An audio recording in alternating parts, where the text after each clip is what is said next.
So, the topic of illegal immigration has been a big subject in the news media today, and with politicians and the government too.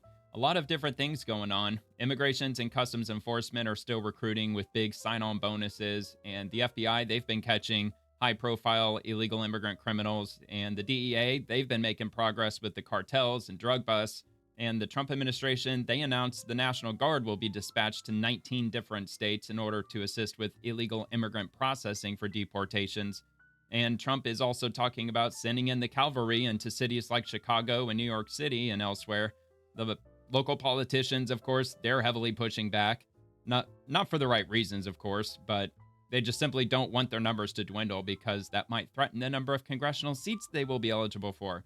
But that's the big reason why they want illegals to stick around, and that's why they created sanctuary cities in the first place.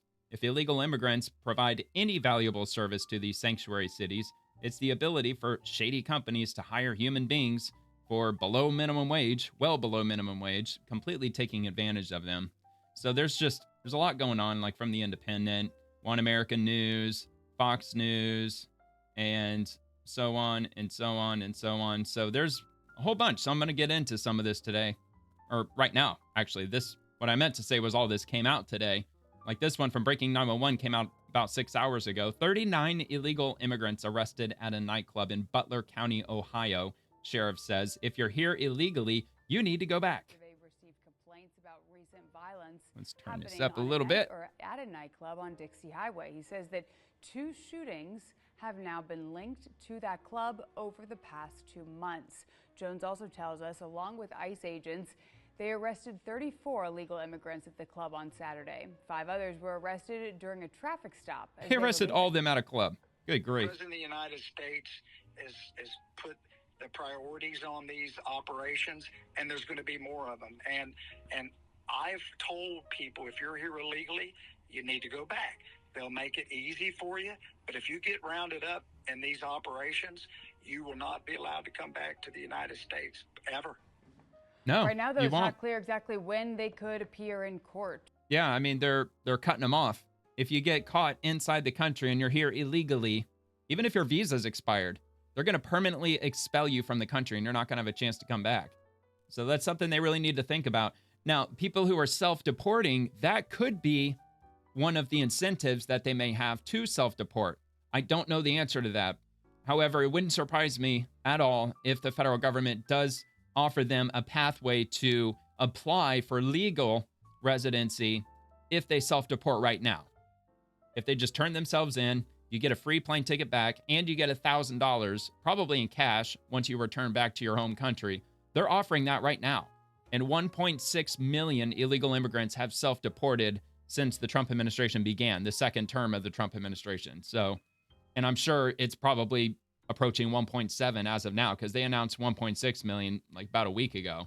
So anyway, this one's from Libs of TikTok. 65 illegals arrested in ICE operation in Connecticut. 29 have charges and convictions in the United States already for serious crimes, including kidnapping and sex crimes.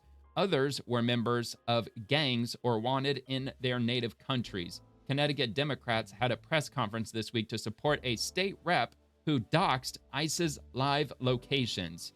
So, very nefarious, very, very bad intentions.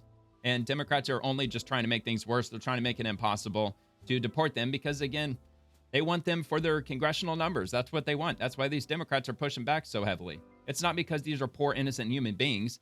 No, it's because for every 700,000 people they have in their state, they get another congressional seat. That's what it's all about. That's why sanctuary cities exist. And that's why they have existed for the better part of a decade. Because they want all of these illegal immigrants to funnel into these cities. That way they can be counted for the census, and then they can get more congressional seats. It's just one of those tactics that Democrats employ where they cheat in order to get more seats in the House. It's bad enough that they've been gerrymandering for God knows how many decades at this point. But this is what they're doing as well. And that's exactly why the Biden administration had the southern border opened completely wide open, flooding everybody into our country day after day, month after month, hundreds of thousands of people a month. And those are just the ones that ICE contacted and Border Patrol contacted. We have no idea how many people slipped through undetected, which was probably also in the hundreds of thousands per month. Then we had Kamala Harris, who was the border czar, which was an absolute joke. The only time she made any reference to the border in those 4 years was that stupid statement where she just said, "Don't come. Just don't come." And that was it. It was like probably a 5-minute speech. Absolutely insane. So this comes from Breitbart News. The deaths of 3 Americans following an accident with an illegal immigrant trucker who was given licenses by Washington and California is the dead-end result of sanctuary policies. So he's been in the news a lot over the last week. Unbelievably, I believe it was change.org. They've been able to put together somewhere around 2 million signed or signatures for a petition that somebody's running. I'm assuming trying to get this guy freed. And they're saying that it wasn't his fault that minivan, where 3 people were in that minivan when they smashed into a semi-truck because this asshole was making a U-turn on the Florida Turnpike. Just a blind U-turn, didn't look or anything. He just started U-turning in his semi-truck and minivan smashed into it and killed 3 people.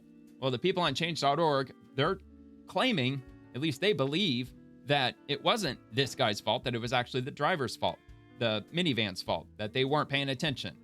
Which, I don't know. Not sure, but either way, this guy, he took his driver's test to get his CDL in California. He only got 4 questions out of 12 correct, so he completely failed it. Because anybody, if you take an exam, whether if you're in school or otherwise, and you only get 4 answers correctly out of 12, that's a failure. And that was his situation. And of all the street signs that he was quizzed on, he only knew 2 out of, I want to say it was like 10. That he was quizzed on. So anyway, here, let's see what they have to say here. The illegal alien truck driver behind the fatal U-turn. 3 Floridians died in this, and everything we've learned about this individual is that he should not have been here and had none of the basics to be able to function in American life. This is the dead end result of sanctuary policies. In 2023, this is the what you get. sanctuary state of Washington gave this illegal alien a commercial driver's license. The following year, he was reissued a commercial driver's license by the sanctuary state of California. And this is a case where sanctuary jurisdiction after sanctuary jurisdiction not only gave this illegal alien a commercial driver's license, but protected him from the law against, federal immigration enforcement. And there are 3 dead Americans as a result of that. Yeah, and it's unbelievable that they're giving CDLs to illegal immigrants when I'm sure there's plenty of Americans who are trying to become truck drivers already. And if there isn't, then we should be using whatever that program's called, where they reach out to other countries, or they just put feelers out into the world to say, hey, if you're a qualified truck driver wherever you're from, and if you're proficient in English, America wants you. You can come, you can apply, and then we'll have you come in and give you a visa, work visa, and you can drive a semi-truck here in America.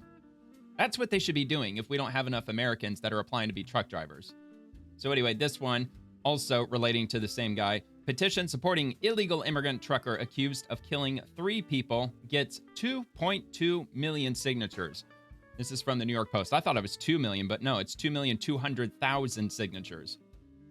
So more than 2 million people have signed a petition calling for leniency for an Indian illegal migrant trucker accused of killing 3 people in a crash in Florida. Harjinder Singh, 28, faces 3 charges of vehicular homicide and up to 45 years in prison after he allegedly pulled an illegal U-turn on the Florida Turnpike on August 12th while driving a tractor trailer 6 years after he entered the U.S. illegally. Since his arrest in California, 2.2 million people have signed a Change.org petition calling for Florida Governor Ron DeSantis to commute Singh's sentence if he gets convicted. Now, I would be curious to know, which company was he working for? Did he own his own semi-truck and he was just using that to haul goods, or did he actually work for a company? I assume the latter is probably true. And if that's the case, then this company should be very heavily fined for allowing him to drive a semi-truck for them in the first place, despite the fact that he had a legal CDL. And then the company, they could go after California. They could go sue whoever. But that company should absolutely be sanctioned by the federal government for allowing an illegal immigrant to work for them, because it is illegal to hire an illegal immigrant in the United States, anywhere. Matter of fact, I'll even Google it just to make sure. But I'm pretty sure that you can get in trouble for hiring an illegal immigrant.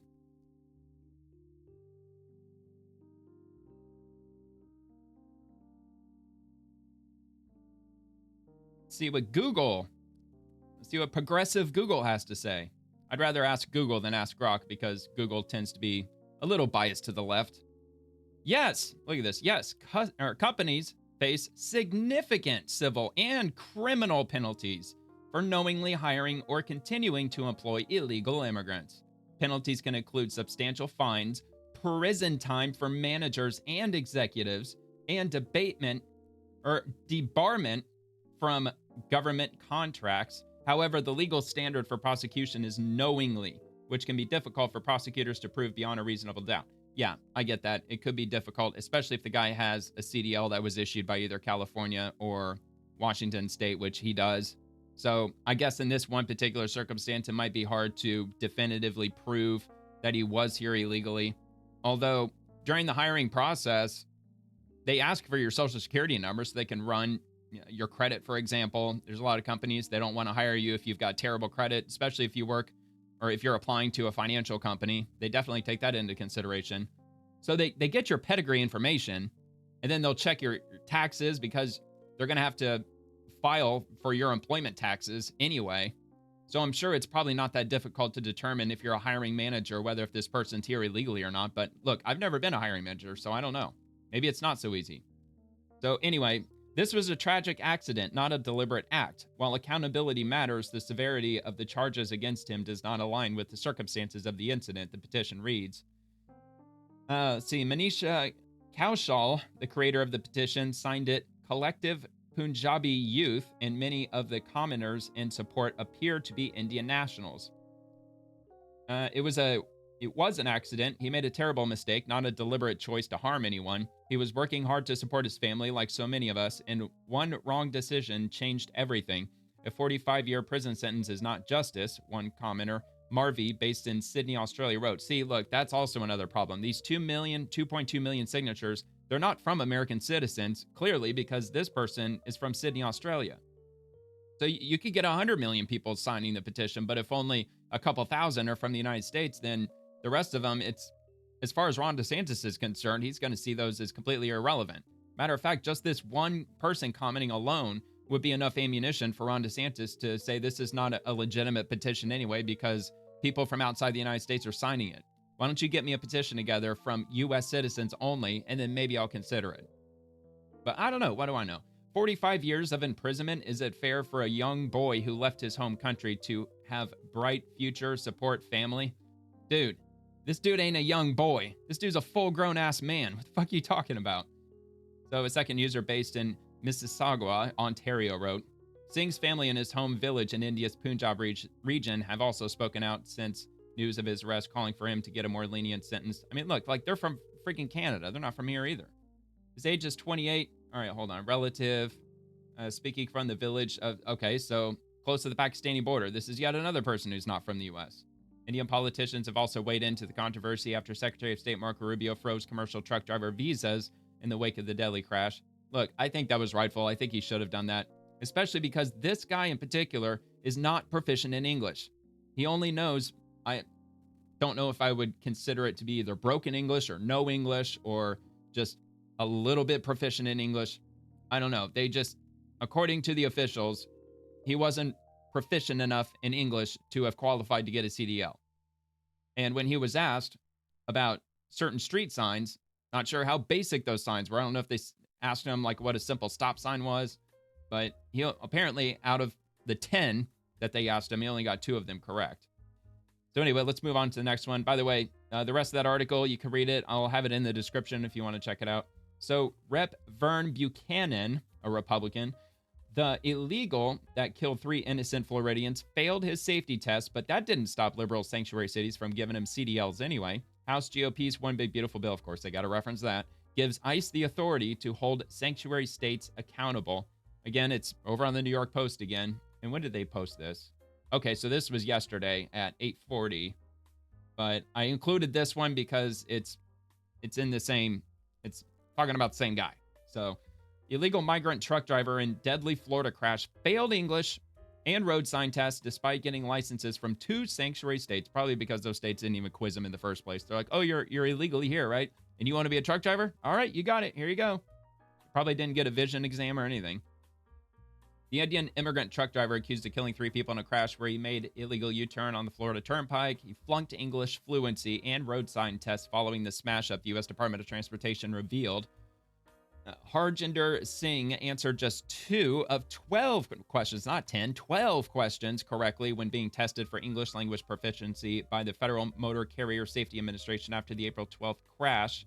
And when asked to read highway signs and their meaning, Singh could only identify 1 out of 4 signs shown to him, according to the U.S. Department of Transportation, which was announced on Tuesday. So there you have it.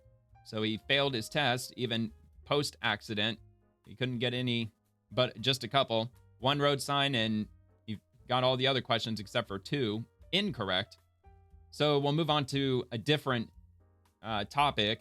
Still in the same vein, illegal immigration, but this is a different individual. The illegal immigrant who went viral after he tried to escape federal law enforcement agents in D.C. was previously arrested for child sex crimes and entered the U.S. illegally, not 1, not 2, but 3 times. This was a couple days ago, but if you haven't seen this, it's pretty wild.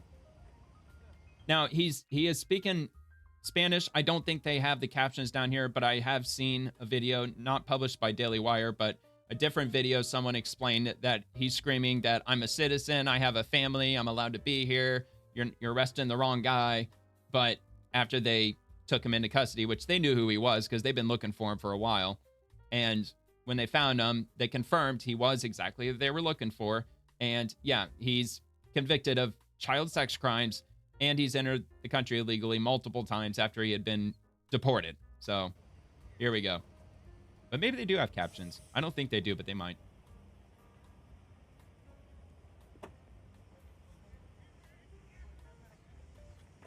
This stupid ass tries to run away.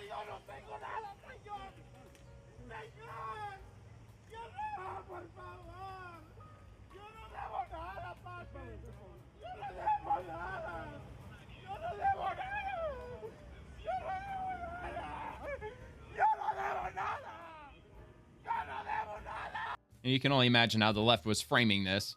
That ICE was kidnapping this poor undocumented citizen. Or maybe they were just saying that he was an American citizen. I bet you that there were some mainstream media outlets that were saying that. Oh my God, look what ICE is doing. They're kidnapping innocent Americans. All right, so this one's from Erica at Fox News is reporting that up to 1,700 National Guard troops will be deployed in 19 states to help the DHS crack down on illegal immigrants. Cue the Democrats' outrage. Yes, indeed. You're not going to be happy about that, are they? 1,700 National Guard troops are set to mobilize in 19 states in the coming weeks as the president continues his crackdown on crime and illegal immigration. Let's go to Lucas Tomlinson. He's live at the White House for us. Lucas. Good afternoon, John. And the Pentagon says those National Guard troops will be helping process and help deport illegal aliens. And here in the nation's capital, there's over 2,000 National Guardsmen patrolling the streets. And one Republican congressman says this city, the nation's capital, needs cleaning up. Yeah, they're on their like 9th day so far with not a single murder in Washington, D.C. Apparently, that's the longest stretch that D.C.'s gone without a murder in years and years and years. Even with D.C. hooking the books on their crime statistics, you're 3.5 times more likely to be killed in D.C. than you were in 2012 when a serious crime is committed. And from 2018 to 2023, carjackings are up 550%. So things are out of control. Yikes. And President Trump says he might deploy the National Guard to other big cities pretty soon. See? We're gonna make I our told you. cities very, very safe. Chicago's a mess. Trump was right about everything. Mayor, grossly incompetent. And we'll straighten that one out probably next. So I think Chicago will be our next, and then we'll help with New York. I think he started wearing that hat once that appeals case, the $550 million that New York City judge ordered him to pay in that civil suit after they found him guilty of, that business bullshit that they had him in court over, and they ordered him to pay $550 million. Well, the appeals court completely threw it out. They said, you don't know anything. This is ridiculous. So I believe after that happened, I think that's when he started wearing that Trump was right about everything hat. Of course, it's not the first time he's worn it, but he just started recently wearing it again. And last year, John, the murder rate here in D.C. was on par with Chicago and nearly 4 times higher than Los Angeles and nearly 6 times higher than where you are in New York. Good grief, man. Oh yeah, but crime is the lowest in DC in over 30 years. That's what the left keeps saying. All right, so Thomas Sowell quotes, in DC on Thursday, illegal immigrants refused to exit a vehicle, prompting ICE agents to break the windows and remove them, and them being the illegal immigrants. Oh!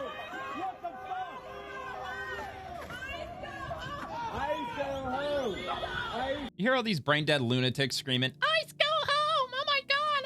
Go home!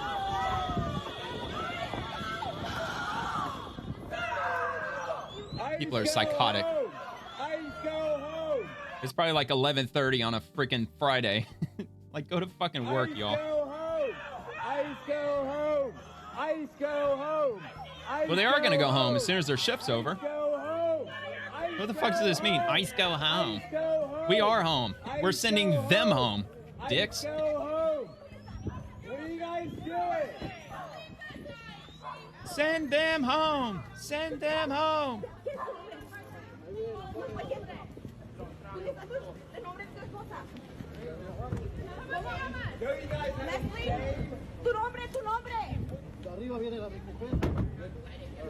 I've noticed that fewer of the federal agents are wearing masks now.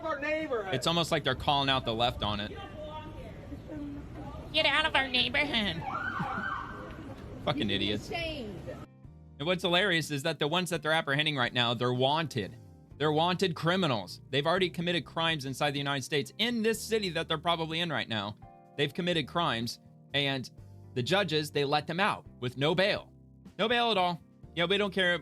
What was it? Kidnapping or attempted murder or even murder itself. Yeah, they're just letting them go.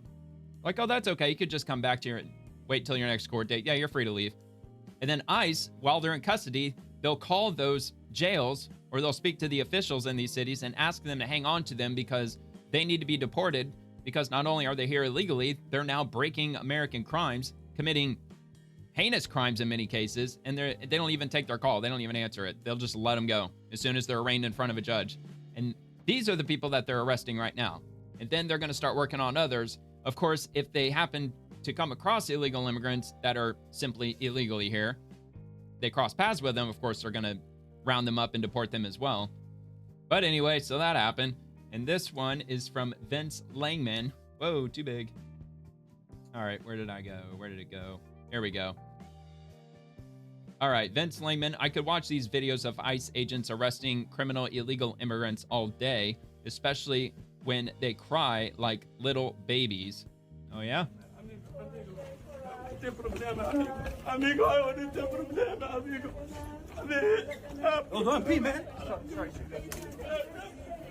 I have a feeling he's probably freaking out because he knows the prison that he's going right back to because he was probably released from whichever country he's from. He was probably let out of one of those prisons and sent up here because that's what they did all over Latin America, South America, Central America, even in the Caribbean, probably even in parts of Africa too. They emptied out their prisons and then they sent them all over here to the U.S. Just like what Castro did back in the early 80s. He did the same thing. He emptied out all the prisons and sent them on boats up here into Miami. And yeah, the rest is history. So if I were to take a guess, he's probably freaking out, probably because he's going right back to the prison he was let out from.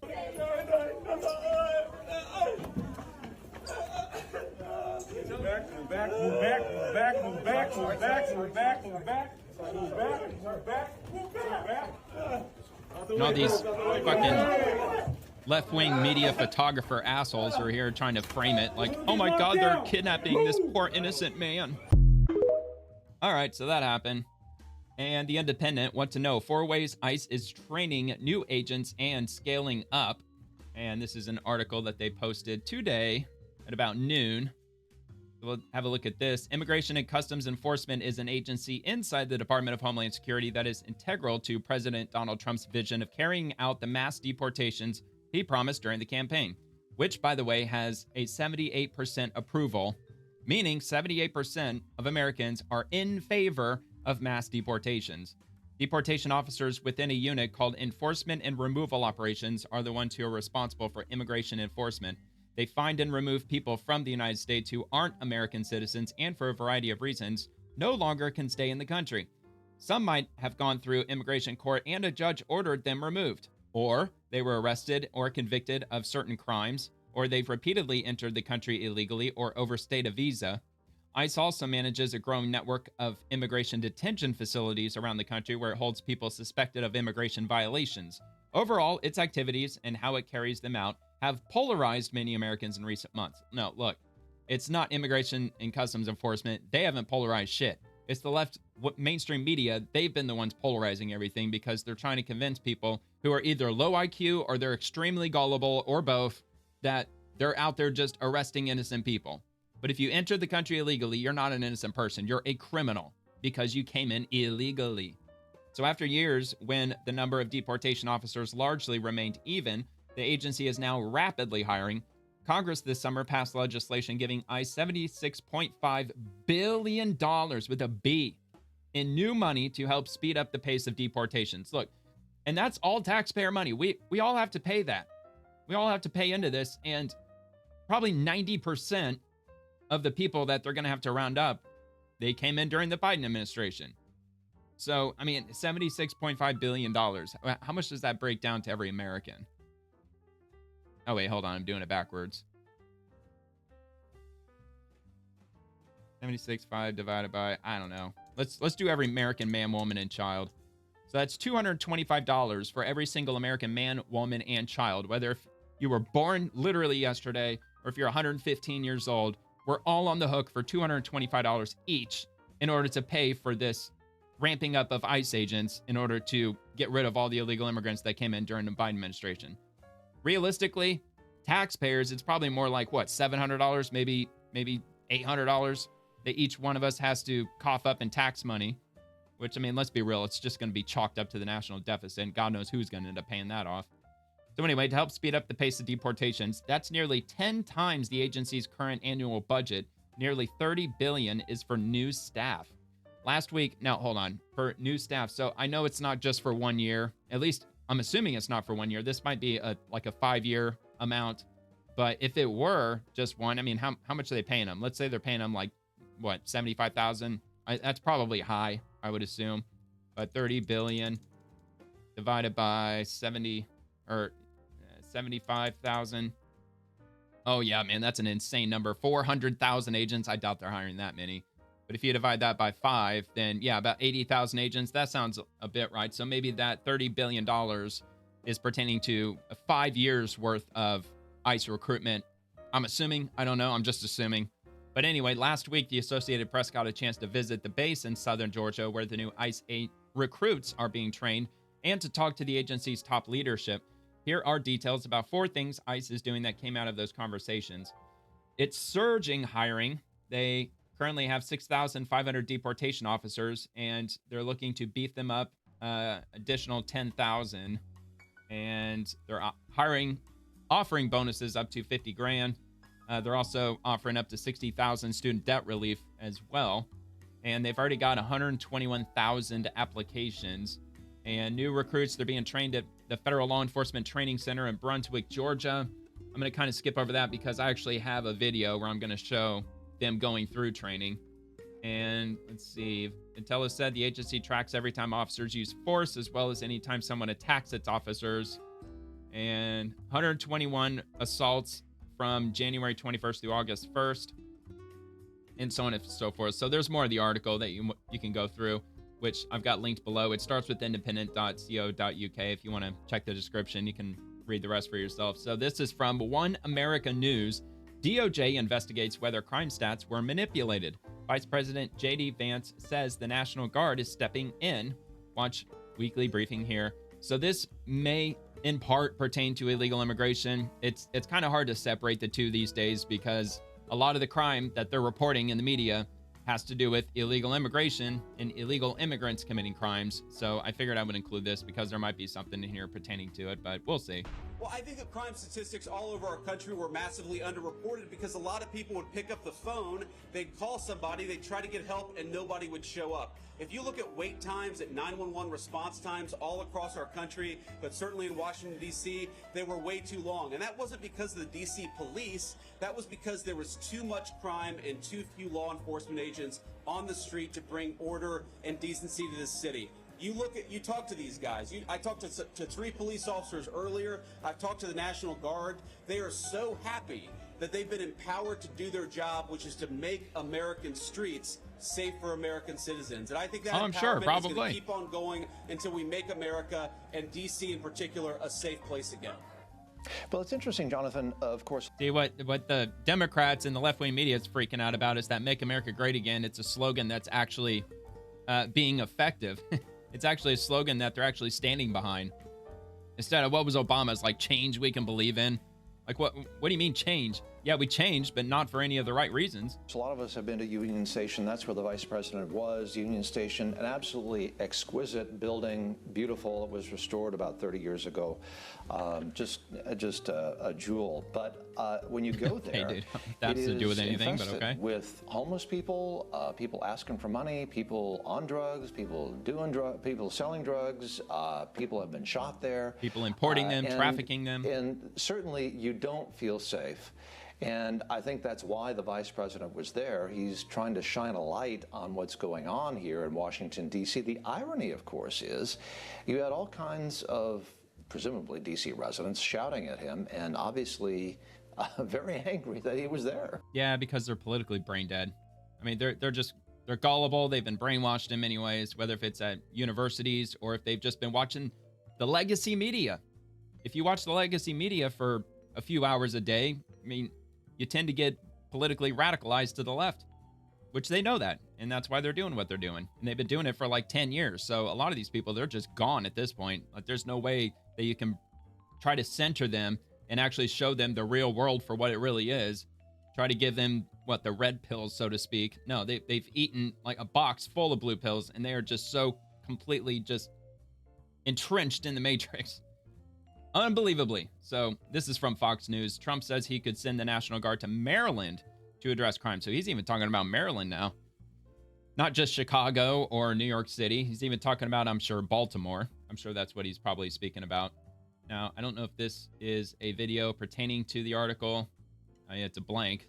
All right, here we go. Let's see. Governor Moore invites Trump for a public safety walk. Yeah, so this does pertain to it. So we'll just play the video, if Fox News will allow me to play it. Here we go. I want to be very clear. If you are not willing to be part of the solution, keep our names out of your mouth. There we go. There's the volume. Donald Trump, if you are not willing to walk our communities, keep our name out of your mouth.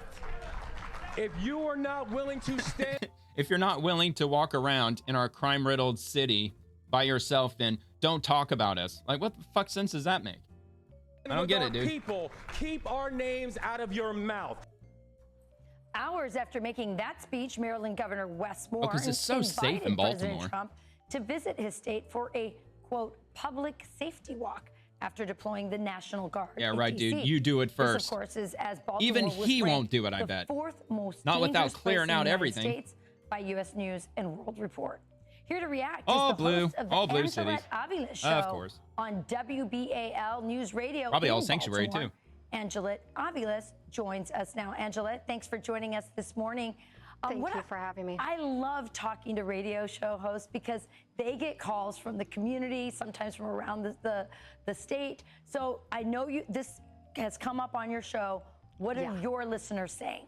So I have a daily talk show in the afternoon that in 4 hours I cover, 4 to 6 stories on average each day, from cultural to national and global topics.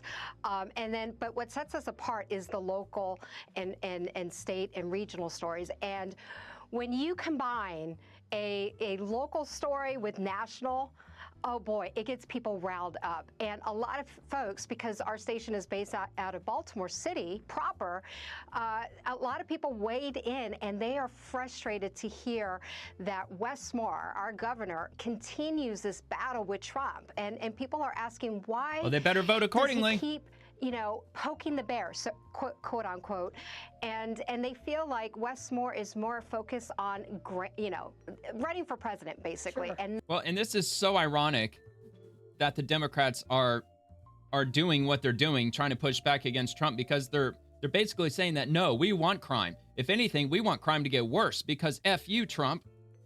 And how is this not going to backfire when it comes to the next elections? I don't know. of course, you are going to have a small faction of people who are just so far gone that whatever the Democrats are saying, they're just going to, in lockstep, just blindly believe and follow everything they do. But regular people who either don't vote or don't really pay attention, but if they just happen to hear in passing that, wait, what? Our Democrat representatives are saying that they don't want crime to go down, that they do want crime to stay up, like because Trump is keeping it pretty simple. He wants to fight crime. I mean, Trump is essentially taking the role of Batman. It's like Trump is Batman, right? And he's even a billionaire like Bruce Wayne. Like he's like actually taking the role of Batman, except he's even more powerful than Batman. He's the fucking president. So he has the ability to fight crime in cities all over America, not just in one place. So it's crazy to me that Democrats are still taking this stance. No matter what Trump says, the Democrats always take the opposite stance. It just makes me wonder, he ought to just plug something absolutely crazy out of the sky, like something that there is absolutely no way that they could disagree about this, and just see what they do, because they will disagree about it no matter what it is that he says. It is not just focus insane. on the state. And so a lot of people also said, you know, let's invite Westmore, but not Westmore, but the president. Let's invite the president to our state and to our city, but not to do a tour side by side with Westmore. They want the community leaders, people that are not elected, to do the tour with Westmore and show not just the good parts, let him but the tour bad it parts. first. That's what I'm saying. Westmore, a lot of Even people have he also won't weighed do in it. saying, you know, Westmore focuses so much. If that dude does do that, if he ends up calling anybody's bluff, he's like, okay, fine, I will walk through Baltimore and not be worried about crime in any way at all. Do you really think that they're not going to send law enforcement down a very particular route, a very particular path, to clear out anything shady that might be going on in that area? And they're going to have cops, even if they're in plain clothes, just trying to hide in plain sight, just monitoring the place to make sure that nothing criminal breaks out, because of course the media is going to be there, because they're going to try to shove it in Trump's face to say, look, Baltimore is really safe. Look, the governor, even the mayor and everybody else, all these politicians and these community leaders or aldermen or whatever they call them, they're all walking through Baltimore, Mr. President, and nothing happened to them. It's because they're going to set it up to where they're going to make damn sure that no crime's going to happen, because they're going to clean whatever route that they're going to go down, because they're obviously going to pick a very particular pathway. Or they'll make it look like that they walked from like one side of the city to the other, but in reality, they probably only walked like 3 city blocks. And it's probably just going to so happen to be in like one of the safest 3 city blocks in the entire downtown area. I'm blaming Trump for everything, and they're sick and tired of it. So I was fascinated I would that hope so. a lot of them said, no, don't go with Westmore. Crime Come is to a the places no-brainer. Westmore People don't want won't crime. come to, which is fascinating. But what is the reaction to what, I mean, Washington, D.C. is so close to Baltimore. They're seeing action there. They're seeing no murders in a week. They're seeing carjackings down. At least and let's hope they're hearing that. Hey, that sounds pretty good. Yeah, it'd be kind of nice, wouldn't it? Look, I mean, homicide rates in Baltimore City have gone down. Right now, up to this year, it's 87, I think. But when they hear Westmore That's still saying, 87 too much. Homicide rates are going down, and this is a success, you know, it is. I say that you know, when the families of those victims that have died this year hear that, they're like, I don't call that a success story at all. And so it's just disheartening for people in the community to hear that it's such a success. When It's still the 4th most dangerous city. Well, it's a fascinating no matter which way you frame it. situation. A lot of people in Baltimore wanting Donald Trump to come help, and the governor, who's much more interested in his 2028 race, saying probably he's going to do an anti-Trump thing instead of welcoming the help that clearly the city needs. So, but dude, like, that is one sure way that you're going to lose voters, is if you take a stand with the criminals and you're pushing back against the president just because you hate the president, that you're willing to allow crime to just run rampant throughout your city. It just boggles my mind. But anyway, if you want to read the article, I'll have that linked. If you want to check that out, foxnews.com. So this one from New York Post, Rep. Lawler backs Trump sending National Guard into New York City to fight crime. From the NY Post, Rep. Lawler backs Trump into New York City. Here we go. Let's see. It's a long one. I don't know if I'm going to be able to play the whole thing, though. So Trump brings order to lawless D.C. youth. Okay, no, never mind. That's not in relation, not directly to this article. So I'll just read the article. So Rep. Mike Lawler, Republican from New York, endorsed the possibility of President Trump sending National Guard troops to New York City to fight crime. Quote, "I'd rather all of the above," Lawler said Sunday of the National Guard being deployed alongside the FBI and local police in response to questions on CBS Face the Nation. I'm actually surprised they don't have a clip of that. I mean, maybe this is it? No, it's just images. I figured it probably was. Yeah, they're just images. All right. All right, come on, New York Post. Get rid of it. What the hell? Okay, let me try this then. Doesn't want to close out the image. All right, so host Margaret Brennan asked the New York rep if he was comfortable using federal taxpayer dollars to deploy the troops to the Empire State, something that Trump has floated doing, like he has in Washington, D.C. Quote, "Crime has been a problem in New York for years, and Governor Kathy Hochul in Albany and the New York City Democrats have failed miserably to tackle this crisis." Well, yeah, defund the police, for instance. I mean, things got way out of hand during COVID. He also pointed out that Hochul mobilized National Guard troops to patrol the subway system in New York. Ah, I actually think I actually remember that. The governor deployed 750 guardsmen in March of 2024 to do bag checks in the city's subways after a series of underground attacks, including the slashing of a train conductor and passengers being pushed onto the tracks. Yeah, there was like the subway slasher or whatever the fuck they called him. Like, I was subscribed actually to the New York Post. Like, I got the newspaper in the morning for 2024. I stopped because they wanted to charge me like $400, which is absolutely insane. But yeah, I remember reading something to that effect. Like, there was some, like, they were thinking there was a serial killer or something that was like slashing people in the subways, but people kept getting injured. People kept getting stabbed in the subways. And apparently that was around the time that they deployed the National Guard. Crime in New York dipped in the beginning of 2025 when compared to the same time last year, according to NYPD statistics. Murder rates went down 14% with a 7.8% decrease in burglaries and a 7.1% dip in robberies. Probably because they started hiring cops again. They quit defunding the police. That's probably what ended up happening. But rapes were troublingly up 20% when compared to June this time last year, apparently partly due to the expansion of the legal definition of rape. Lawler's endorsement comes amid repeated shootings in some neighborhoods of Brooklyn and the Bronx. Well, it could also be because in the last couple of years, they bust a lot of illegal immigrants from Texas into New York City. And that could also be why, because perhaps there was an uptick in illegal immigration, and that could have been where a lot of this uptick probably came from. An apparent gang-related shooting broke out Saturday night at a Bronx park, leaving 1 dead and 4 injured and 4 arrested during a basketball tournament near Hoffen Park. Trump's focus on crime ramped up after a former Department of Government Efficiency staffer, Edward Korestein, known as Big Balls, was attacked by a group of teenagers in D.C. after he tried to intervene to prevent a carjacking. The National Guard troops deployed to the nation's capital have not been making arrests, but have been working alongside the FBI and local police to take down crime in D.C. Trump said Friday his next focus on crime crackdown will be in Chicago, and New York City will be next after that. Quote, "I think Chicago will be our next stop, and then we'll help with New York," he said in the Oval Office. So there you have it, and that'll be linked if you want to check that out. The next one, libs of TikTok. Chicago Mayor Brandon Johnson is freaking out because Trump wants to clean up Chicago and make it safe. Even Chicago residents are begging Trump to send help. Democrats love their lawless hellholes. Let's take a look at this. What the president is claiming that he wants troops to do, they don't even have the authority to do it. They have no arresting powers. The mayor responding to President Donald Trump, who said he'll be expanding National Guard deployments to cities other than Washington. And why wouldn't they welcome this? Why wouldn't they say, yes, if you want to get rid of crime in Chicago, absolutely. Wouldn't that look good for the mayor of Chicago to say that? Yeah, bring in anybody. Look, if y'all are going to pay for it, and the state of Illinois isn't going to pay for it, bring them all in. Help them clean up the crime in this city. I welcome it. As the mayor, he could own that, and crime would plummet under his leadership, but they just don't want to side with Trump.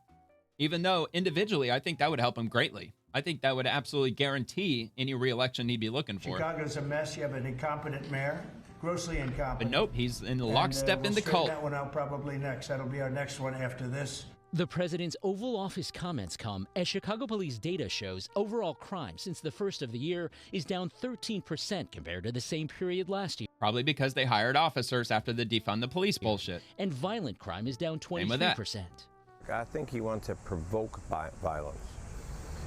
Because if he can provoke violence, then it's going to be martial law. Turning the federal military on American citizens is a sign of authoritarianism. The president claiming many in Chicago want What do you think the Guard. police is, dude? That's a form of They're authoritarianism. wearing red hats, just like this one, but they're wearing red hats. African-American ladies, beautiful ladies, are saying, please, President Trump, come to Chicago. Thank you, President Donald Trump, for there you hearing go. us.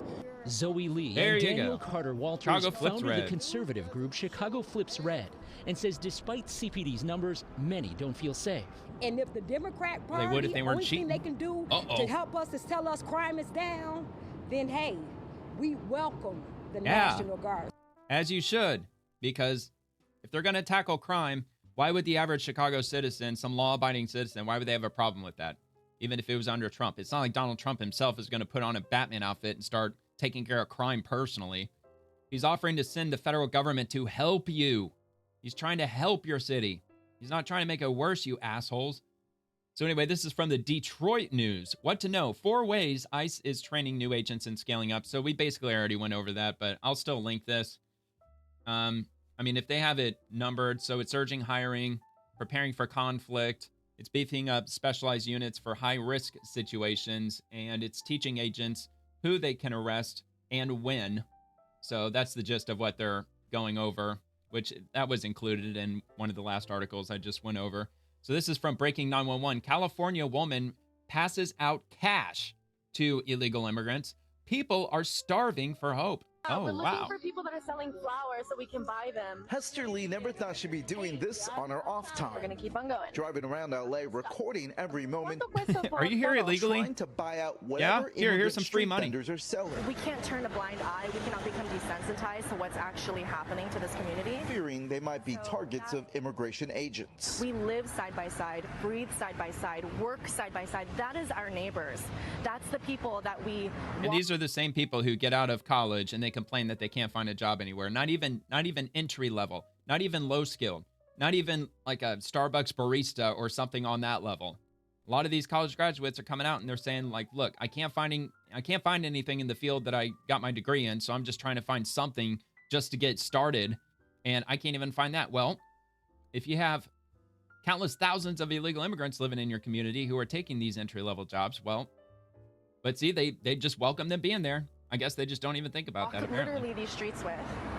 Hey, Koreatown, my sister used to live there. She says this That's cool. is for you to this vendor, giving out hundreds, sometimes thousands of dollars to a single That's the vendor. only place She that I blows out ever their face visited for in their LA. safety. I mean, She we went says out, this we is for toured the his city, family. but The money actually comes from her social media followers over the last month. I've raised collectively $30,000. The bartender says she couldn't have done this on her own salary. The donations have helped out a heck of a lot of people, dozens, and a lot of families too. But I literally see a flower vendor, her baby, and her other baby. This was the first vendor she helped, a mother with an infant. She bought them out for $380 and then gave her an extra $100 to help. The vendor said, may God bless you and those helping. People are starving for hope. People are absolutely so desperate for any kind of good news. And the news, oh, it gets better. you get a free flight home. That's good news. She gives everything she buys away for free. This is free for you today. From the community to you guys. Notice how she's filming all of this? There you go, my love. For you. Thank you. Of course. How much you want to bet she's got a TikTok account and she's really doing this to get a hell of a lot of clout? She's doing this to get views. She went to the news and told them. They probably didn't come to her. She probably went to them and said, hey, guess what I'm doing? I'm giving out free money to illegal immigrants. It's the same argument that people make with regard to giving money to homeless people, those YouTuber influencers who just give like a big stack, like 10 grand to some homeless person. And because he does that, it gets like 10, 20, 30 million views. In which case, if it's 30 million views, how much ad money did he get from that video? Probably $40,000, $50,000, $60,000. I mean, it's a similar argument that people make with regard to that. It would not surprise me for a second if she has, whether if it's YouTube or a TikTok or Instagram, and she's probably making quite a lot of money on that channel that she's running, giving money to illegal immigrants. Anyway, from One America News, Chicago mayor slams Trump's plan to deploy Illinois National Guard as a flagrant violation of our Constitution. Uh-oh. All right, let's take a quick look at this. telling you, man, it's been a busy day with regard to illegal immigration. A lot of people are talking about it today. Chicago mayor slams Trump. So the Chicago mayor, Brandon Johnson, slammed President Trump's threat to deploy the National Guard. That's a little too big. To Chicago as the Trump administration seeks to expand its initiative to make major American cities safe. President Trump suggested on Friday that Chicago may potentially see an introduction of the National Guard after a similar intervention in Washington, D.C., which was enacted to crack down on crime. We're going to make our cities very, very safe. Chicago is a mess. You have an incompetent mayor. I think they've had a series of incompetent mayors. Grossly incompetent, Trump stated on Friday.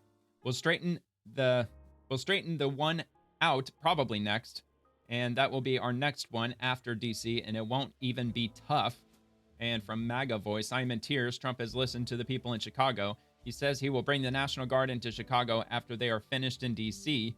People in Chicago will want to feel safe. I voted for this. And in response to Trump's comments, Johnson slammed the proposed initiative as uncoordinated, uncalled for, and unsound. Really? I mean, how many shootings do they have in Chicago every year? Like 3,000 or 4,000 shootings a year? While noting that the city has not received any formal notice regarding imminent federal intervention. Well, you're on notice now. What the president is proposing would be the most flagrant violation of our Constitution in the 21st century. In the 21st century. All right, so the city of Chicago does not need a military occupation, Johnson wrote in a Sunday X post. Unlawfully deploying the National Guard to Chicago has the potential to inflame tensions between residents and law enforcement when we know that trust between police and residents is foundational to building safer communities. You know, basically what you do is just let criminals run around and do whatever the hell they want while the police just stand aside and really do nothing. An unlawful deployment would be unsustainable and would threaten to undermine the historic progress we have made. So there's that post there. And although Chicago's 2025 crime statistics show a decline in violent crime, the city's crime rate remains above the national average. Again, they're probably hiring cops after the defund the police movement, with violent gangs continuing to drive much of the problem. Well, there you go. Send the cavalry after the gangs. That's one thing that the federal government can do that you're obviously not good enough at doing. According to the Washington Post, the Trump administration is reportedly planning a similar deployment to the one in Los Angeles in June, which saw the deployment of 4,000 National Guard members and 700 active duty Marines sent to protect federal agents and property amid riots targeting U.S. Immigration and Customs Enforcement. Although the Illinois National Guard is under the authority of Democrat Illinois Governor J.B. Pritzker, President Trump can federalize and deploy the troops under Title 10, which allows the president to take control of the National Guard if there is a rebellion or danger of a rebellion against the government. And it continues on from there. Again, it's in the description, oann.com. This one, breaking 911. Chicago Mayor Brandon Johnson says residents will rise up if President Trump attempts to address crime crisis. Dude, you can't make this shit up. Well, if he wants to come in here and fight crime, we're going to rise up against him and fight back. They're fucking lunatics, man. They're lunatics. This is insane. And so, look, we're going to remain firm. We'll take legal action. But the people of this city are accustomed to rising up against tyranny. And if that's necessary, I believe that the people of Chicago will stand firm alongside of me as I work every single day to protect the people of this city. Dude, you cannot win this argument. You're arguing on behalf of the criminals, on behalf of the gangs. You're saying, fuck that. We want to keep crime high here. We don't care. According to us, the crime is down. It's better than it was last year, which doesn't mean that crime is down completely, obviously. I mean, maybe they had one fewer murder than they did last year, and then the left-wing media is just going to say, crime is so far down. It's like way down than it was last year. So this one's from Newsmax. The Pentagon has reportedly been quietly planning a military deployment to Chicago for weeks as President Trump escalates his push to crack down on crime, homelessness, and illegal immigration. From Newsmax, the Pentagon has planned Chicago Guard deployment for weeks now. Looks like we can listen to the article, really. I mean, that would be nice. Pentagon has planned Chicago Guard deployment for weeks by Newsmax Wires. Hey, they can do my job for me. The Pentagon has reportedly been quietly planning a military deployment to Chicago for weeks as President Donald Trump escalates his push to crack down on crime, homelessness, and undocumented immigration. No, it's Preparations illegal. that could lead to the mobilization of several thousand National Guard troops as early as September, sources told the Washington Post. The effort, not previously disclosed, reflects how Trump is expanding a controversial domestic security model, first tested in Los Angeles in June, when thousands of Guard members and hundreds of active-duty Marines were deployed despite objections from state and local leaders. Yep, we already got that. Officials told the Post that while the use of active-duty troops in Chicago has been discussed, the option is less likely at this stage. The planning underscores how the administration is mapping out broader federal interventions in Democrat-led cities. Chicago's a mess, Trump said Friday, calling the city's mayor grossly incompetent and signaling that it would be his next target following ongoing National Guard operations in Washington, D.C. Illinois Governor J.B. Pritzker and Chicago Mayor Brandon Johnson sharply rejected Trump's comments, warning that any unilateral deployment would be unlawful and destabilizing. Okay, so it's basically covering really what I've already covered. White House declined to answer questions about the planning. Mission comes as the administration steps up pressure on sanctuary jurisdictions and directs immigration and customs enforcement to increase arrests and so on. So that'll be linked as well. And this is One American News. National Guard set to mobilize across 19 states amid enforcement of illegal immigration laws. From OAN. So up to 1,700 National Guardsmen are set to be mobilized across 19 states by the Trump administration as part of the president's clampdown on illegal immigration. Fox News recently obtained a document listing the states that will be impacted by a military presence in the coming weeks. Alabama, Arkansas, Florida, Georgia, Idaho, Indiana, Iowa, Louisiana, Nebraska, Nevada, New Mexico, Ohio, South Carolina, South Dakota, Tennessee, Texas, Utah, Virginia, and Wyoming. And Texas is expected to see the largest impact. So mostly red states, it appears, but there's some blue ones in there, like Nevada.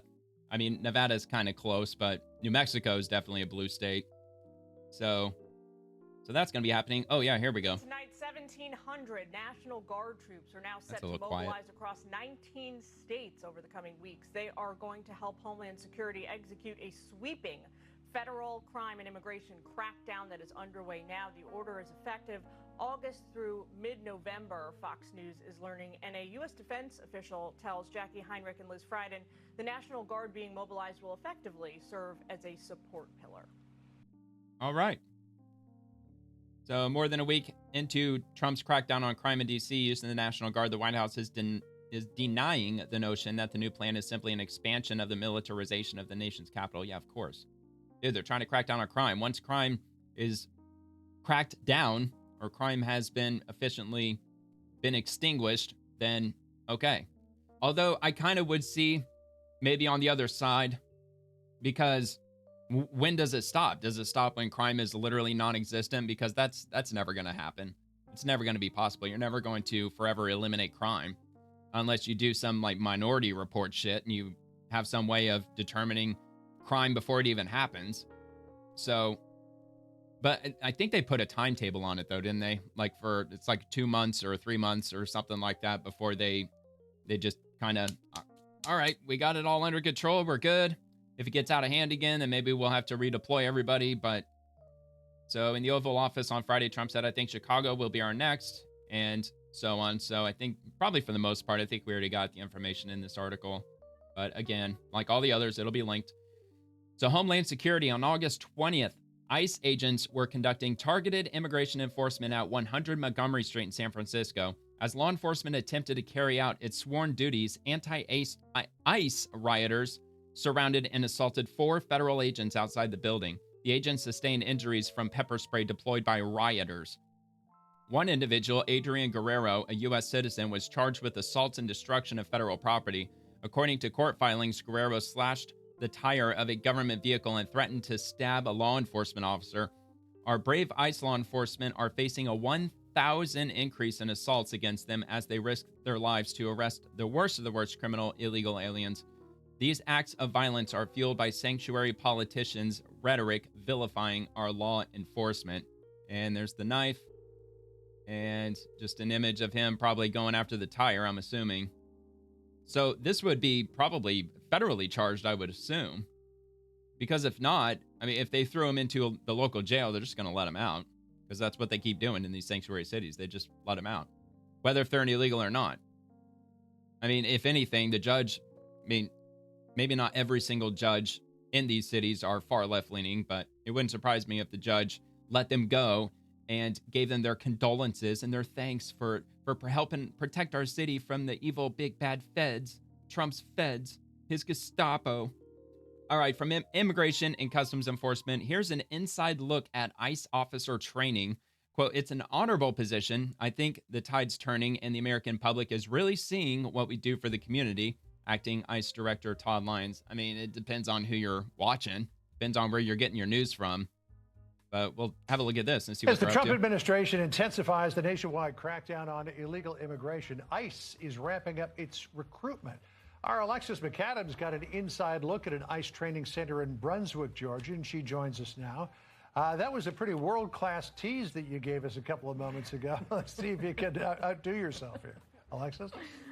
We'll see. Only a good tease like that for America Reports, right? I had to make sure I gave you guys a good one there on the shooting range. We were out there, though, John and Jillian, with the ICE director, Todd Lyons, who was kind of showing us the ropes. We've gone to a few different locations here in Brunswick, Georgia. It feels about 104, but they've got these recruits out here doing everything they can to try and prepare them. I'm going to show you where we are just to kind of set it up for you. So at this federal training facility in Georgia here, you can see the setup. It looks like a suburban neighborhood. It's far from it. It's on the training facility grounds because they want these recruits to understand that when they show up to a house like this, a SWAT situation, you name it, they don't know who's behind the door, and they want them to prepare for that.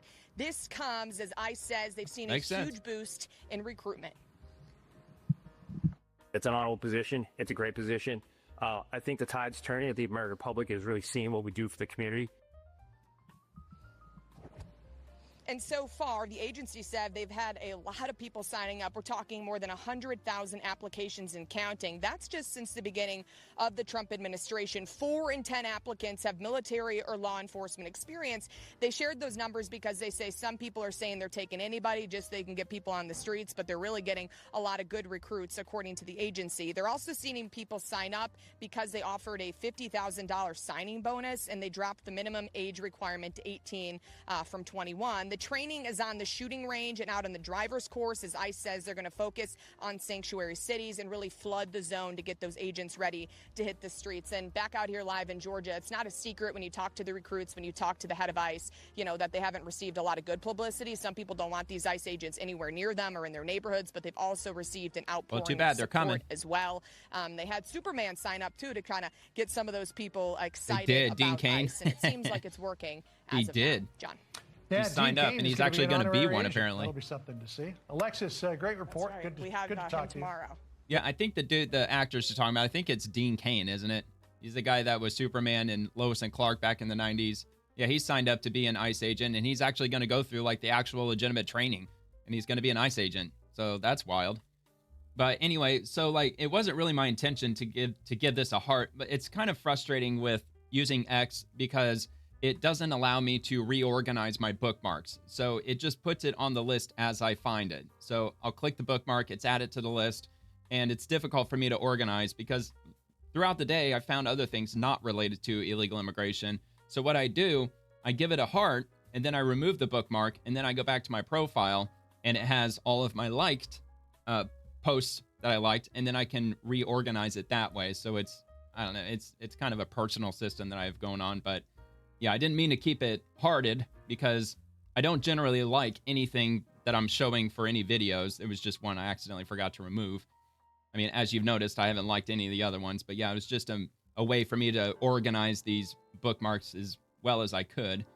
But anyway, so with that said, that's all I got because now I'm moving on to something else that I was planning on talking about with regard to electricity prices and all that. So that doesn't have anything to do with illegal immigration, but I thought I would actually look for a couple of things real quick through asking questions. Let me see if I can bring this up here. Yeah, first, I'll actually go over this since I've already got it up. So businesses who lost illegal immigrant workers in 2025, are they easily finding American citizen replacements? Because I've heard on the right-leaning side of things in the news media that they have been easily able to find replacements who are American citizens, but according to Grok, who seems to be pretty in the middle for the most part, it seems to think otherwise. It says, no, businesses that lost workers who were illegal immigrants in 2025 are generally not finding American citizen replacements easily. This challenge stems from a combination of labor market dynamics, wage expectations, and the specific sectors affected.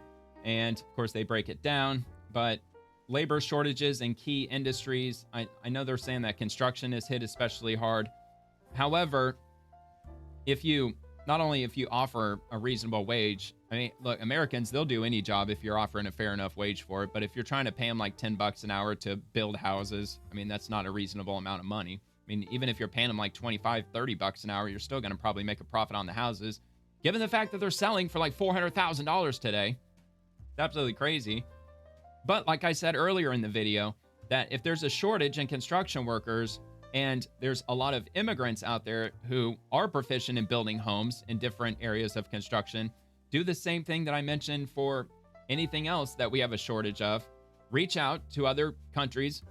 Let the world know that America is looking for construction workers. Apply the legal way and get a work visa. Then you can come in and you can be a laborer for construction and make pretty damn good money. Plus, you're documented. America knows that you're working, and I'm sure that there's protections in place for you, so they can't pay you under the table like $5 an hour, that they have to pay you a reasonable wage because you're in the system. You have a work visa, so you're legit, and that's what they should be doing. But anyway, undocumented workers have historically filled roles in agriculture, construction, hospitality, food processing, and meat packing, sectors with high physical demands and often undesirable working conditions. In 2025, these industries reported acute shortages after deportations and stricter E-Verify enforcement removed an estimated 1 to 2 million workers, per the Department of Labor statistics and reports from the Migration Policy Institute. California and Texas, they lost up to 20-30% of their harvest workforce, leading to unharvested crops and estimated losses of 5 to 10 billion. But look, like I said, if they're going to lose the crops, meaning that they're going to lose everything that they've been working for with regard to what they've grown, you have to offer the wages that Americans are willing to work, especially if it's during the summer. I mean, high school students, they're not in school right now. And college students, the same thing. I mean, they are now because now we're getting close to the end of August. But during this period of time, if they were picking crops in June, July, beginning of August, even in the first half of May, colleges, they usually let out at the beginning of May. So they could have hired those people. Of course, they wouldn't have been there long term. So I don't know, just trying to offer solutions. But if they offered them $15-20 an hour, I mean, they probably would have had more people apply. At least my guess. But anyway, wage and condition mismatches. So businesses would need to raise pay by 20 to 50% in many cases. Let's see, Pew Research, they found that 65% of native-born workers declined low-wage manual jobs. Well, yeah, low wage, especially in this economy, especially with grocery prices had gone up 30% over the last 5 years. Literally everything else. So, I mean, it doesn't really seem fair that you're willing to pay illegal immigrants just bare bottom minimum wage. But it's when you start peeling back the onion, you start to see why they really want all these illegal immigrants to truly be here. It's for reasons like this, which it's common knowledge. I mean, they get paid way less than they should be rightfully getting paid. But because they're illegal immigrants, who's going to protect them? Who's going to step in on their behalf and tell these employers that you're not paying them a fair wage? But anyway, U.S. native-born labor force is aging with fewer young people entering the workforce. U.S. Census Bureau projections show a shrinking working age population. Yeah, because we're below replacement rate. We're significantly below replacement rate. And people are just not having kids like they used to. A lot of it has to do with, it could be narcissism, or it could be the culture in which we find ourselves today with women hating men and men not seeing a lot of women as high enough quality to marry because 80% of divorces are initiated by women. So a lot of men are just like, it's not even worth it. You know, I'd rather just go off and do my own thing. So there's a lot of cultural issues that are going on with regard to that. But also because of the economy as well.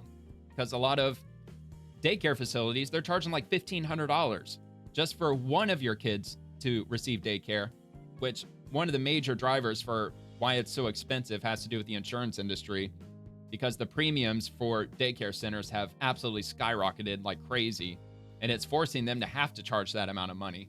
So that just reinforces the point that family is essential. That's why family is such an important thing, and you have to stay, I guess, close to your family if you want to raise a family of your own because maybe you've got an aunt or maybe your grandmother or even maybe your mom. Somebody in your family may be a stay-at-home parent or just maybe a stay-at-home, whatever. Or maybe they're retired, in which case they could watch your kids for practically free compared to putting them into a daycare center. Plus, you don't really know who's watching your kids when you're not there anyway. But yeah, we live in a two-parent working country now. Like we're both parents have to go to work because everything's so expensive, and plus there's a lot of things that people just don't want to do without. People want to be subscribed to Netflix and subscribed to all this other stuff, and they want their $150 a month phone plan, and they want the $300 a month cable package, and they want to have to pay, well, they don't want to have to pay, but they end up paying $740 a month for the average new car loan. And it just goes on and on. Credit card debt, buying all this stuff on Amazon. It's just people are consuming so much these days. But if they were to cut all that crap out of their budget and they simply just bought whatever they needed as opposed to what they wanted, quit going on vacations. You got plenty of state parks nearby. You've got national parks not far away. You can make a day trip in most places in the country. You don't have to fly off to fucking Tahiti, spend like $15,000 on a vacation every year. But a lot of people just don't want to do it, so they're opting to not have children.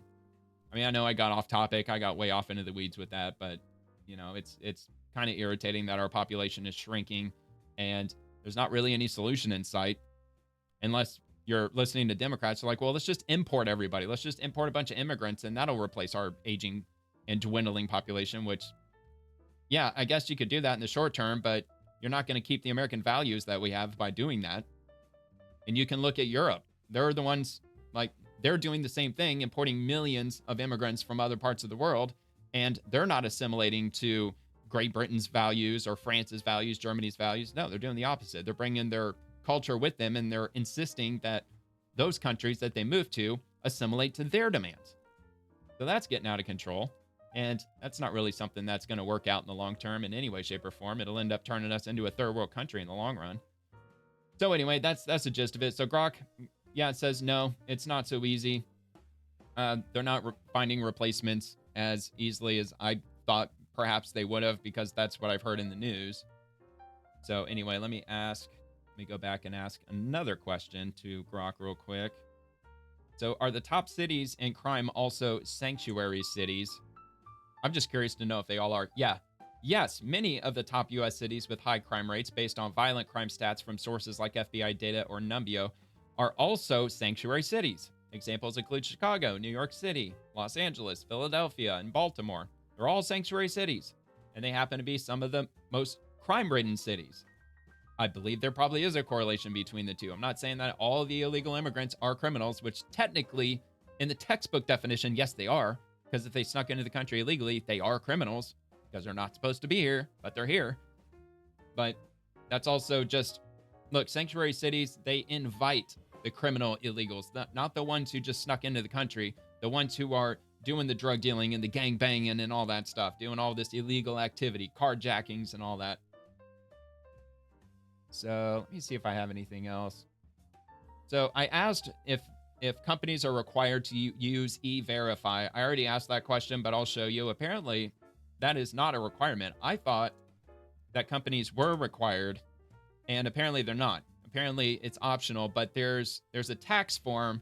What is it called? Like an I-9 or a form number 9 or something like that, that all companies do have to have their employees fill out. And then that's how they're able to verify whether or not if they're legally working in the country, which, I mean, it's been a while since I filled out an application, but I do remember in every application I've ever filled out, there is that section of it that says, are you legally allowed to be employed in the United States? So anyway, no, companies are not universally required to use E-Verify in the United States, but it is mandatory for certain federal contractors and in some states for specific employers. Requirements vary by state and contract.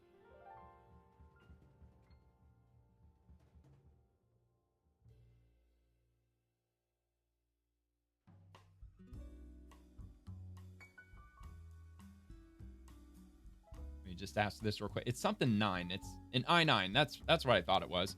Companies verify an employee's legal work authorization by completing Form I-9, which requires employees to provide acceptable documents passport, driver's license, social security card, proving identity and work eligibility. Some employers may also use E-Verify to electronically confirm eligibility through government databases.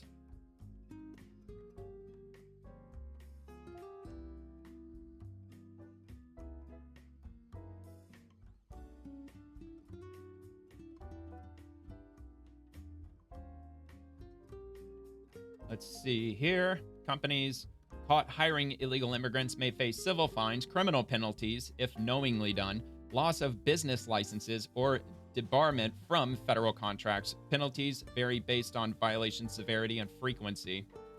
Disclaimer, Grok is not a lawyer. Consult somebody else. Don't consult me. Look, I was just curious.